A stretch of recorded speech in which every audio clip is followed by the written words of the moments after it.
it seems to me that we won't be able to educate young girls. We won't be able to help our fish. We won't be able to save our forests if we don't get the climate right. Data is only useful if it's used. If we don't have, reliable, robust, comparable data, then it's almost useless. All kinds of stakeholders need information that they can rely upon to make useful decisions. Welcome to Sustainability Decoded with Tim and Caitlin. On our podcast, we break down what's happening in climate, sustainability, and ESG. And along the way, we help you get smarter about sustainability. So let's get into it.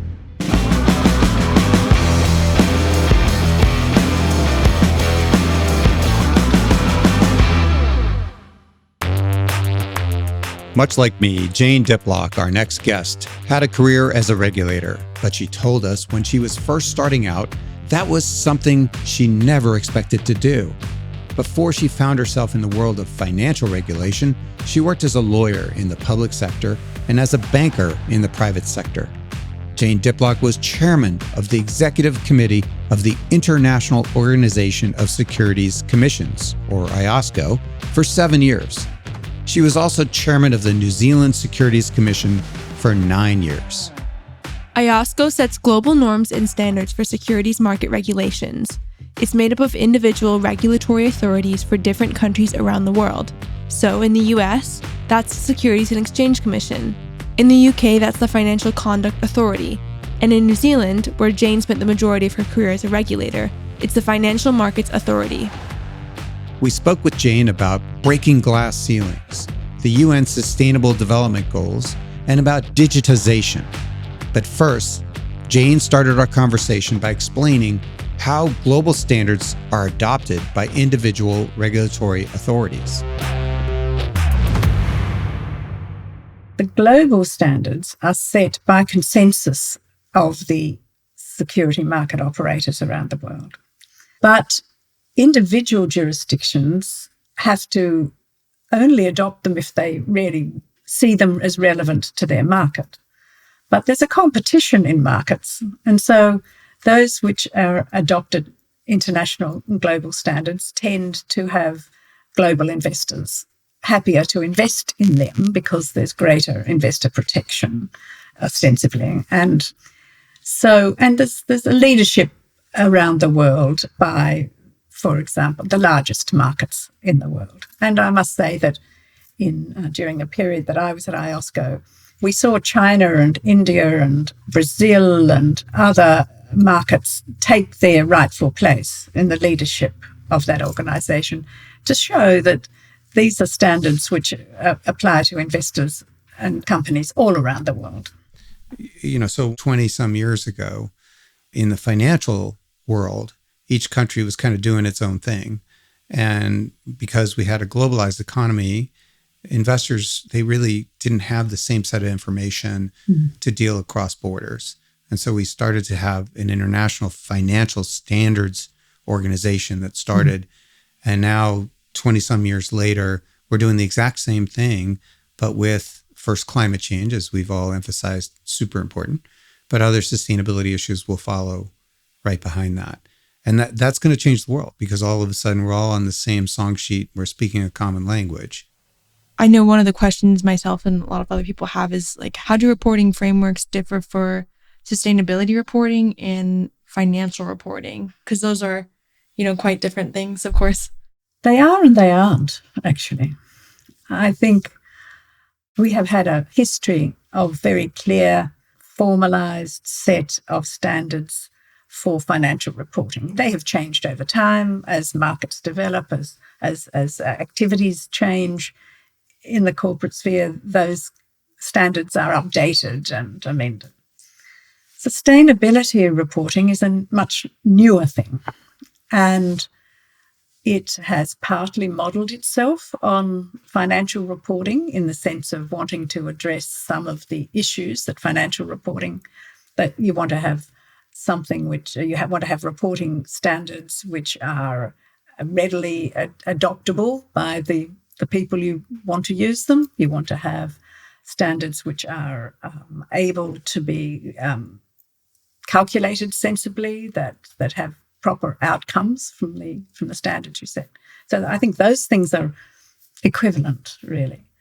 But for quite sensible reasons, a number of sustainability standard setters have looked to industries and articulated their standards in industries, whereas in the financial standard setting frameworks, they're universal, rather generic, if you like, standards about, they might be about leases, they might be about assets, they might be about liabilities. So they're slightly, in that way, they are different. But I think what we've been trying to do in the integrated reporting world is say they're not that different, that they can't be actually put together to enable the holistic view of what the value creation is in an entity. Right. And if you only have one side of that equation, you are clearly not representing the true value or diminution in value that's occurred in that entity. Yeah. And I know something we talk about a lot on the podcast as well is that, those two things are really connected. Yeah. Sustainability and financial returns are more connected than maybe people initially think at first, especially now when you're seeing the climate crisis play out, globally, and it's affecting supply chains. And so we're seeing this play out, and it will absolutely affect financial returns and how we report as well. So I guess a question related to that is, I know you said you've kind of been working through like the .com bubble, the Asian financial crisis, the global financial crisis. And I guess I was kind of wondering, like, how should our reaction to the climate crisis be similar or differ? Big question. It's a really interesting question, Caitlin. No, it's a very important question. It's one I've actually been reflecting on myself because, as you say, I lived through some of these crises in the past and attempted in some small way or other with others to ameliorate the effects of those. But let's look at the global financial crisis, where millions of people lost their homes and there were terrible economic outcomes for a large number of people. The global financial crisis was in 2008. In the US, it was also known as the Great Recession. The housing market had faced a major downturn, the stock market plummeted, and banks all around the world had to either be bailed out or shut down entirely.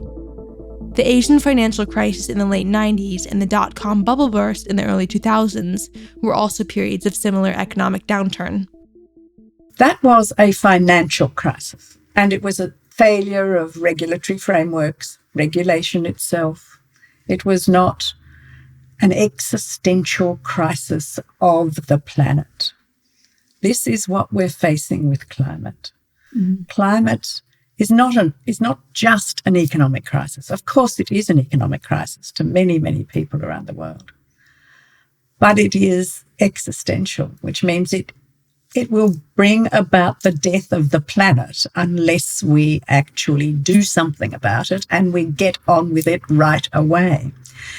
So it means, at least from my perspective, as awful as those other crises were and the way they injured people's economic well-being, this goes to the very heart of our life as a planet and everything on it, all the biodiversity, our life in essence is affected by this crisis. Exactly. So I see it as enormously more important, even though I felt at the time these other crises were critical. This is in a different league in time. Taking us back a little bit. So you're a young lawyer coming up in the 70s and 80s, breaking the glass ceilings everywhere you go. And, find yourself deep into the financial world. And yet now we're talking about sustainability, right? So it seems to really bear some explanation because most folks that have followed that career path, will maybe not see the value of people on the planet and maybe be more focused on other issues. So I wanted to see if there was a story behind the story about why you're so interested in this topic and have become a leader in sustainability and driving that into global commerce. Well, I think there were a couple of watershed moments, really. It was increasingly clear to me that the value proposition of a company was not merely reflected in its financial returns, and that there were other elements, and it perhaps showed itself most floridly initially in my thinking about reputational risk, which was somehow underqualified or undervalued in any sort of efforts. And when we saw horrific destruction of forests or indigenous treasures or other elements that quite shocked and horrified us as human beings, and yet the companies and corporations that were responsible sent in their returns which didn't reflect this sort of destruction. I was increasingly concerned about how we made this somehow correlate. And I was invited to the initial meeting of the Integrated Reporting Council. The Integrated Reporting Council was founded in 2010. Its purpose is to prevent another financial crisis by improving and expanding reporting frameworks. It has since merged with the Sustainability Accounting Standards Board to create the Value Reporting Foundation.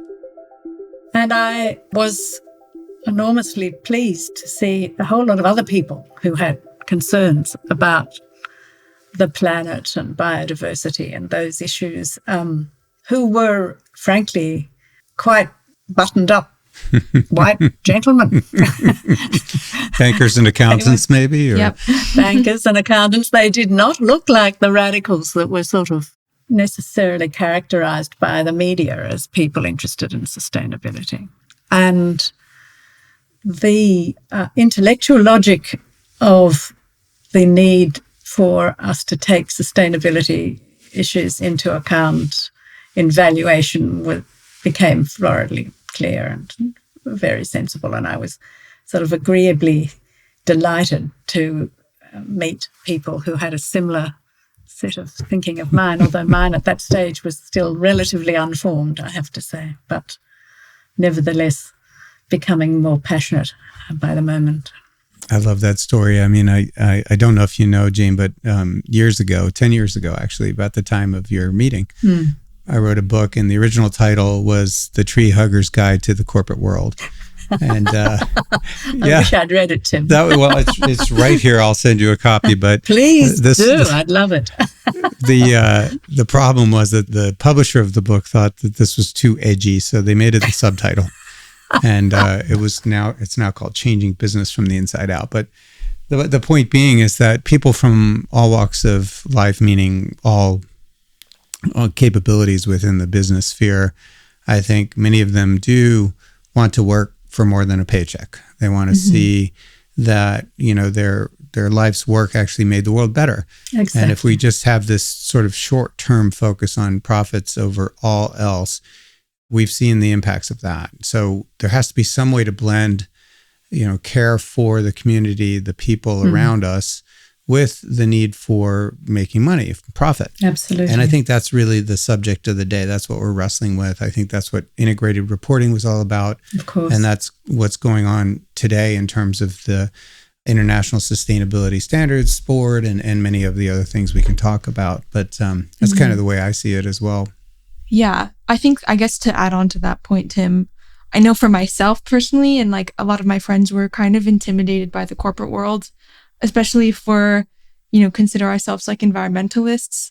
Oftentimes I feel like it's a bit hard to put your faith in companies, maybe. They're trying to maximize their profits, but oftentimes like it can feel like their entire business model is about low cost products and consumerism and cheap labor and, cheap resources. And so I think it's hard to take the leap and actually like enter the corporate world when maybe fundamentally you think you may disagree with some of those ideas. So I guess like that's the question I'm always continuing to grapple with. Like, how can businesses actually make, those sweeping and sometimes drastic changes across their whole supply chain, right? Like, does it go against their fundamental business model, or how does that change? I think the whole global ecosystem is really important here.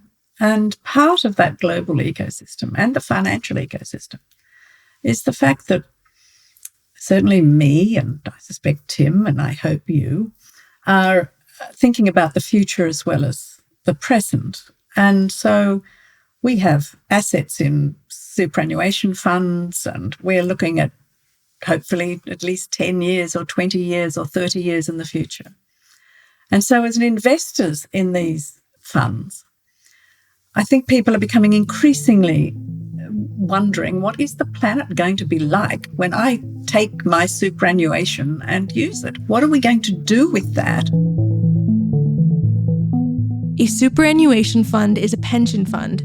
Pension funds have to be lucrative 20 to 30 years from now because they pay for people's retirements. So when these funds are being created, investors have started looking for companies that are more sustainable and more climate-proof to invest in. So it's not just the drivers of those who are, if you like, seen as the sort of cigar-smoking directors of big corporates that are actually involved in these businesses.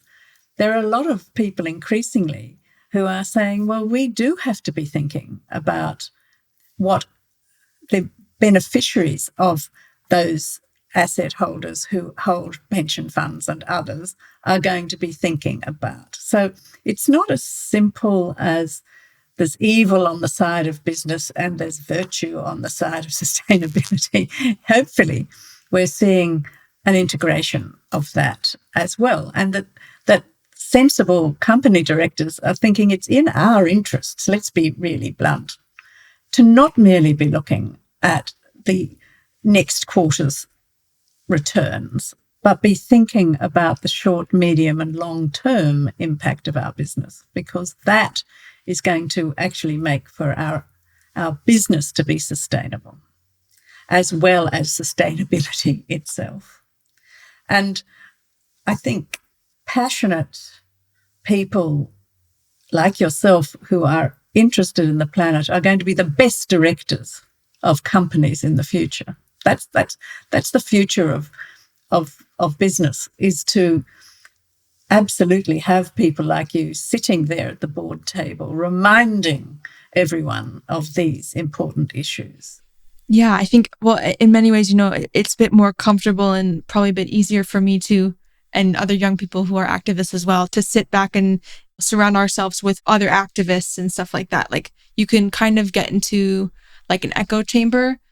It's much harder to then, I think, place yourself in a position where you're really needed, because you're going to face pushback. Now, that's not to say that what activists do is in any way like lacking. No, it's vital. We need the pointy end. We need people right out there in doing all sorts of extraordinary and brave and wonderful things. I'm not criticizing. Yeah, no, 100%. On the contrary. So it's just like so difficult to take that energy and bring it into a kind of system that maybe doesn't support that as much. And so it's hard to kind of translate that into your work and into companies that need it. Jane, we're not too dissimilar in vintage. And when I came out of school, although, white male, I didn't have those same struggles.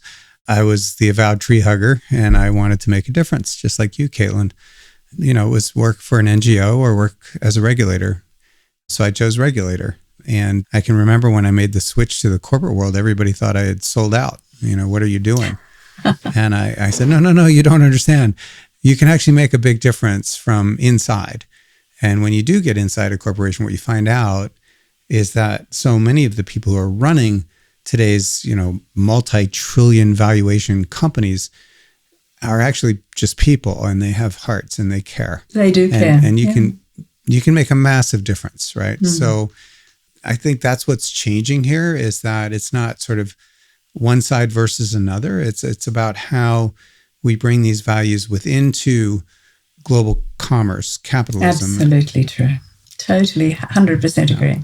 I'm just reminded of the Winston Churchill quote, is sort of in my mind now, so I have to say it. But he said, democracy is the worst system except for all the others we've tried.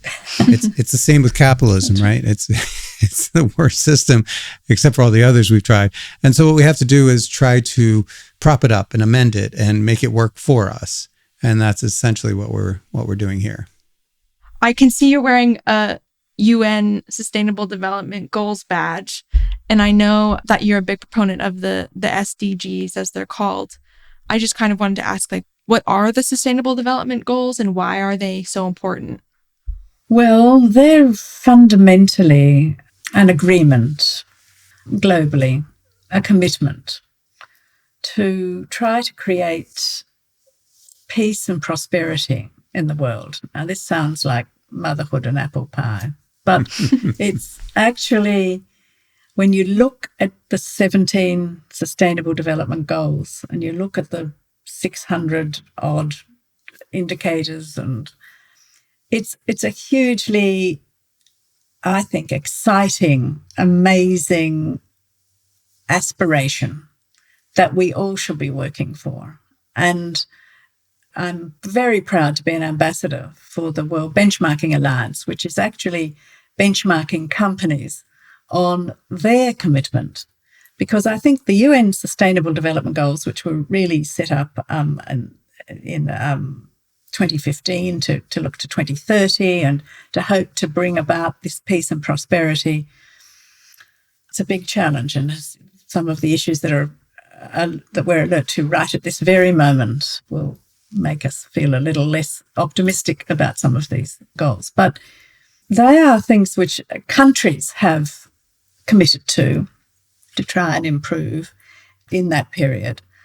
But that countries can't do it without business and corporates taking their role. And it's very, very important, I personally believe, that corporates look at the Sustainable Development Goals that are relevant to their business model and work out how they can help alleviate poverty or improve life below water or life in the forest. I mean, I recently sat on the selection judging panel of the integrated reports from Australia and New Zealand, and a number of companies, I thought quite wonderfully, referenced their relationship with the United Nations Sustainable Development Goals and how they are working on it. And for example, there are some great Maori fishing companies here in New Zealand, and one of them has written a brilliant report reflecting on their attempt to measure themselves against the indicators of life below water and what they're actually doing in their fishing industry development to accelerate progress in the UN Sustainable Development Goals. So I think every corporation can look at that. And the other thing I think is helpful is that if you look over the whole of the United Nations Sustainable Development Goals, they provide a pathway for people to ask, well, not only what am I doing in my company about these things, what about my supply chain? Are they, for example, if you really delve into your supply chain, where do those clothes that we buy at the retail stores in the high street actually come from? Are there young girls not at school actually working in those factories? If that's the case, there's the United Nations Sustainable Development Goal about gender equity. There's the United Nations Sustainable Development Goal looking at education. So how do they fit in our view of ourselves as a reputable company? And I think so they can provide a pathway to look at your supply chain issues, even where you're distributing your products and how they are affecting the Sustainable Development Goals. So I think they're a vital map, actually, for companies all around the world to improve conditions in every way on people and planet. Right. Yeah. I know there are 17 goals, and they span kind of traditional environmental goals, as well as, like you said, reducing gender inequality, decent work and economic growth, absolutely, zero hunger, quality education, health, well-being. So it covers obviously several aspects. I think the SDGs are great. Is there anything you think's actually missing from them, or do you think they're pretty comprehensive? I think they're fairly comprehensive, to be honest. The only thing that I would say about them is something I've been wrestling with, and Tim, you might have a view on this, but I ask myself, will we be able to do any of them in a substantive way if we don't get climate right? That climate is not prioritised. No one is seen as above the other, quite rightly in a way. But at the core of this, it seems to me that we won't be able to educate young girls. We won't be able to help our fish. We won't be able to save our forests if we don't get the climate right. So I sort of see that as a landmark, if you like, element of the Sustainable Development Goals, because within that, the arms of climate, everything else has to be sort of thought about. But if we don't get that right, we are unfortunately not going to be able to put the energy and time necessary to achieve the others, I think. One of the things I used to say when I ran the Global Reporting Initiative, which is still the world's largest sustainability reporting standard, is that data is only useful if it's used.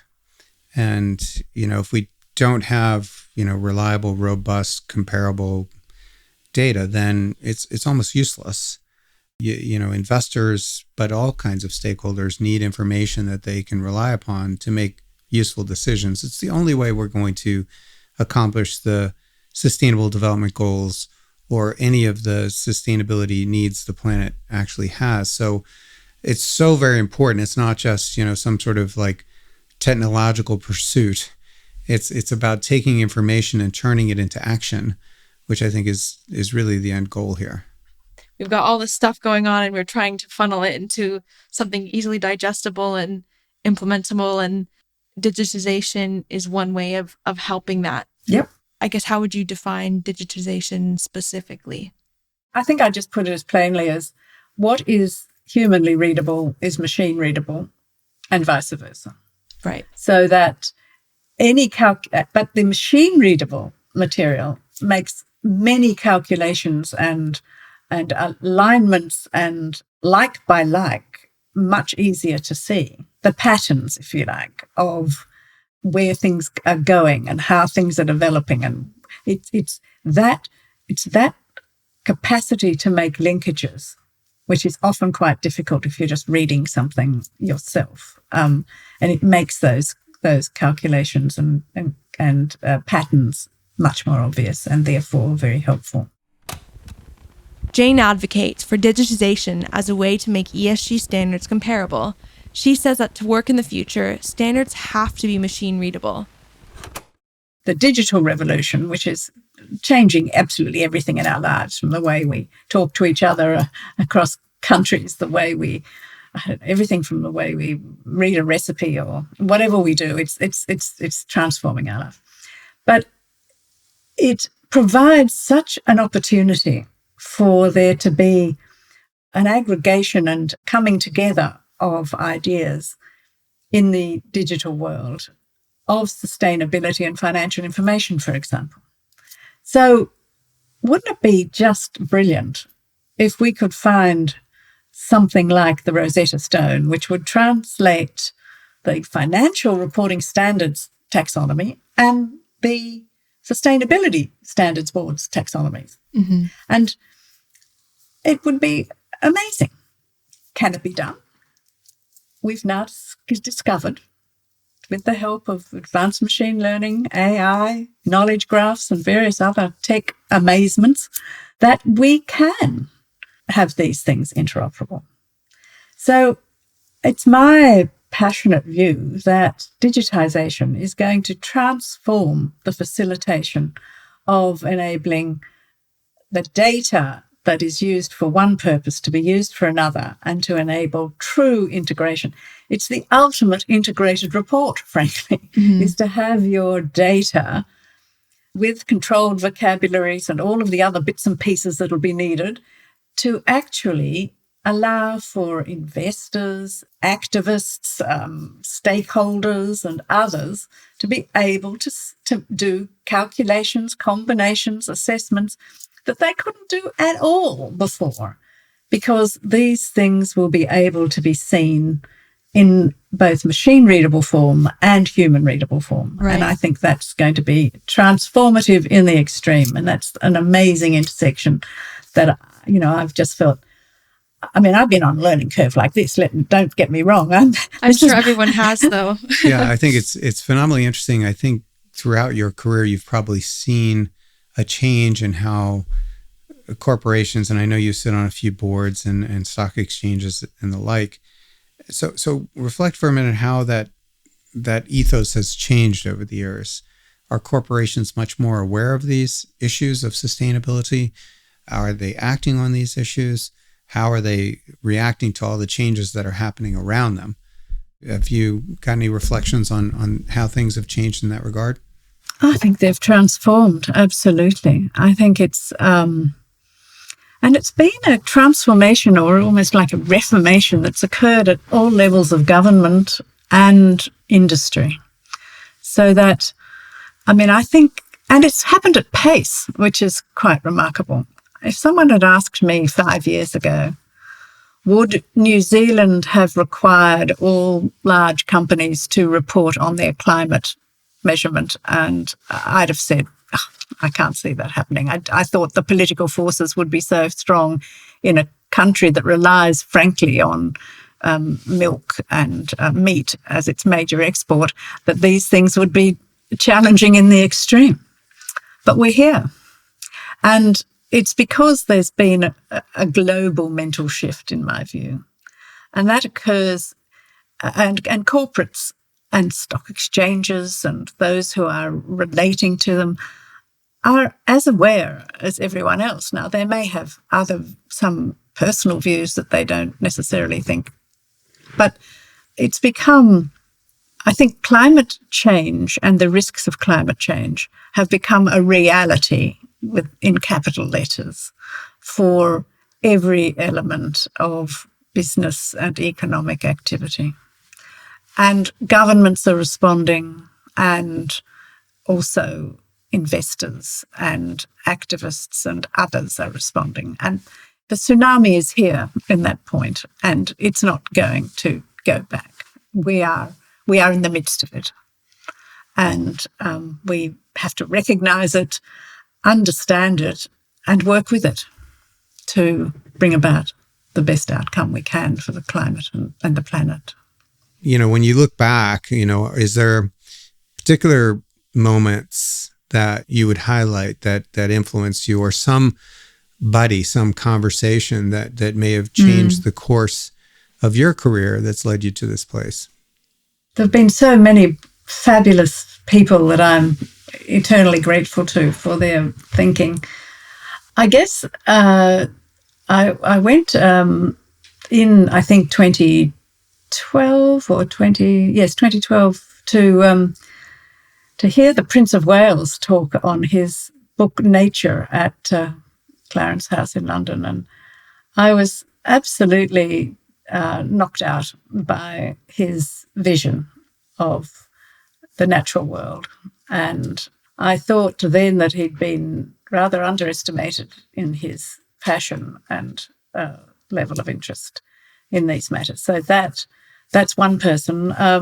I had the pleasure of meeting Jane Goodall, who I have absolutely adored from afar, all of the things that she's done in biodiversity and her wonderful book. If I have a book I can recommend to you, it's The Book of Hope, A Survival Guide for an Endangered Planet by Jane Goodall and Douglas Abrams. And it's just the most brilliant conversation, really, between Douglas and Jane about the world, the planet, the animal world, the ecosystem of biodiversity, and it has lots of good advice for young people about how they can become more engaged, and I just love it. So if I can recommend that, I'd like to. It's a great book, and when I had the honour of meeting her here in Wellington a few years ago, I was starstruck, to be honest. I would be as well. I would be too. Caitlin, you have your Amazing. homework now. Yeah, me too. Yeah. I've got to go read it. No, it's a brilliant book. That's fantastic. In some ways, I feel like maybe the pandemic has helped us recognize our fragility, right? In that way, that feeling of being connected, that, something far away could affect all of us so drastically. And on some level, like, we feel like we have a sense of security, but we're still so dependent on our natural resources and our ecosystem and all the animals and pollinators and everything that functions around us. I just wanted to echo that point. No. Well, Jane Goodall makes that precise point. So you and she are absolutely at idem that this pandemic has only, if you like, highlighted or resonated that important point. I really do feel like one of the points you made, this trend line's not changing, was one that I'll take away from the discussion. I think that's very, very strong, especially coming from someone like yourself who's been a leader in so many different spheres. So that's exciting, I think, to young people like Caitlin who will go to work and help continue the change. So fantastic conversation all around. Well, thank you, Tim. Thank you, Caitlin. It's been a huge pleasure to me, I must say. I'm really just delighted to participate. So thanks a lot.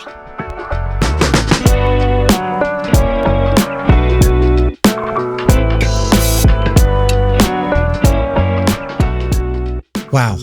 Jane is such a distinguished leader in the space. I mean, dignified, qualified, all the fides. I mean, she's amazing, right? I was just kind of blown away with her experience and her wisdom that she imparted throughout that conversation. Yeah, I mean, I think Jane's incredibly eloquent, and I love how she puts things, and I liked her metaphor of the Rosetta Stone being like the ideal way of trying to translate financial reporting, sustainability reporting, and all of the frameworks and everything and make that clear. I feel like Jane is really a pioneer of the field in many ways, and she was there when it was hard to be there. Yeah, the message she left us with is the change has just begun, but it's irreversible. So exciting times. I'm very inspired by our conversation. You can't hear that, but Caitlin's nodding vigorously. Yes. I thought that was a great conversation. I really enjoyed that.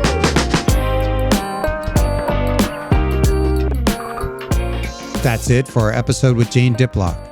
If you want to learn more about Jane and her work, please visit integratedreporting.org. The link is in our show notes. Before we go, please don't forget to subscribe to Sustainability Decoded with Tim and Caitlin on Apple Podcasts or wherever you get your podcasts.